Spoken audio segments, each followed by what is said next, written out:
Good morning.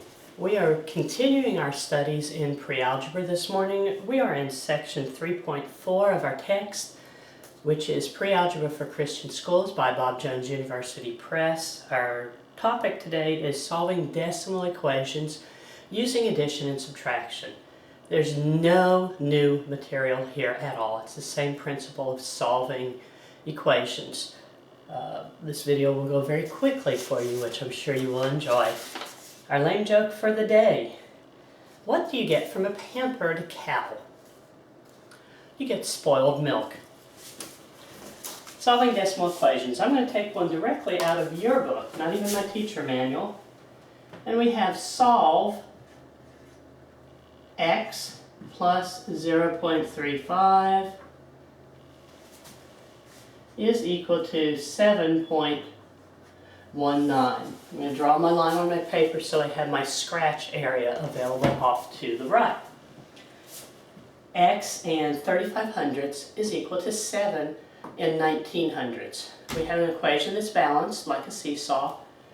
We want to isolate the variable, figure out what x all by itself is. We really don't care that x plus 0.035 plus 0.35 is 7.19. We want to know what the value of x all by itself is, so we're going to isolate that. We use our principle of inverse operations, undoing one another. We see here that we started with x, we added 0.35. In order to undo that addition, we're going to do the inverse operation, which is subtraction. So if we've added 0.35 and we subtract 0.35, we're going to get back to our x all by itself. I added 0.35. Now we're going to subtract 0.35. And we have 7.19. Now is that the only thing that we need to do? No, because now when we've subtracted something from one side of the equation, one side of the seesaw, it's out of balance. And you remember your principle of what you're doing. I almost stepped on my cat's tail, that would have been interesting, is that you subtract the same value from both sides of the equation. You add the same value to both sides. You multiply, divide. As long as you do the same thing on both sides of the equation, it remains in balance. So we have 7.19 minus 0.35. Over here, we have our scratch work. 7.19 minus 0.35. What do you do when you add or subtract decimal numbers? It goes back to keeping place value. You all have learned that when you add or subtract decimal numbers, those decimals have to be lined up vertically because that keeps units and units, tenths and tenths, hundredths and hundredths. It keeps that all together. Let me show you a quick illustration here. Let's say that you had, now I'm going to come back to this, say that you had, add these numbers. Add 22 plus 121 plus 3 plus 17.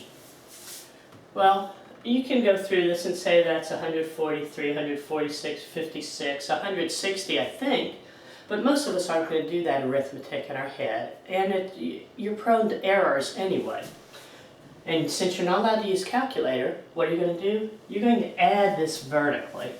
So you would have, I'm not going to use my scratch paper since I'm just teaching, 22, 121, 3, and 17.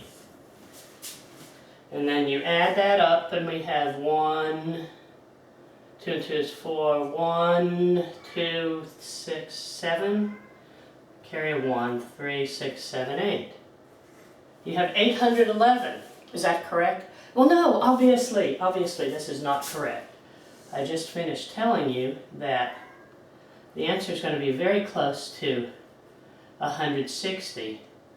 And the reason, of course, that we got the incorrect answer here is we didn't line it up right. When you're doing whole number addition, you don't line it up on the left-hand side, do you? No. What we should have done was say 22, 121, 3, and 17, and then we add, and we see that your teacher really could not do her work in her head. It's 163. Carry 1. 163, and that's because here we have our place value correct. This here says that we have 220 when we actually had 22. So we know how to automatically add, line up our addition problem when we have a whole numbers only that we're adding. When we're adding or subtracting decimal numbers, you use that decimal as the anchor to make sure that the correct place value is involved, that we catch the correct place value. Okay? Back to this problem over here, 7.19 divided by, subtracting from 7.19, we have 0.35, 4, 8, 6.84.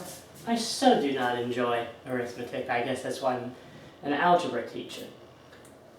You have that x is equal to 6.84. What do you do when you have a problem that's slightly different? Let's say that you have x minus 4.3 is equal to 4.32 is equal to 6.9. We've subtracted 4 and 32 hundredths from our variable. In order to figure out the value for our variable completely, we're going to have to add 4 and 32 hundredths to both sides of the equation. I'm going to have to step out and turn this timer off.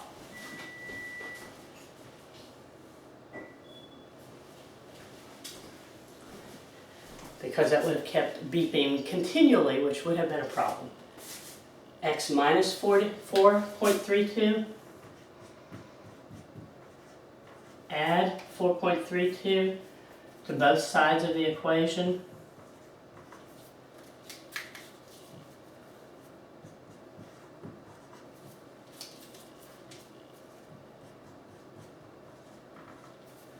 And you have 11.22. Let's see if I can do that one in my head. 6.9, 4.32, 2, 11. X is equal to 11 and 22 hundredths. So it'll be nothing new to learn here, just a reminder that when you add or subtract decimal numbers, make sure that you line the decimal point up so that your place values are correct. Have a great day.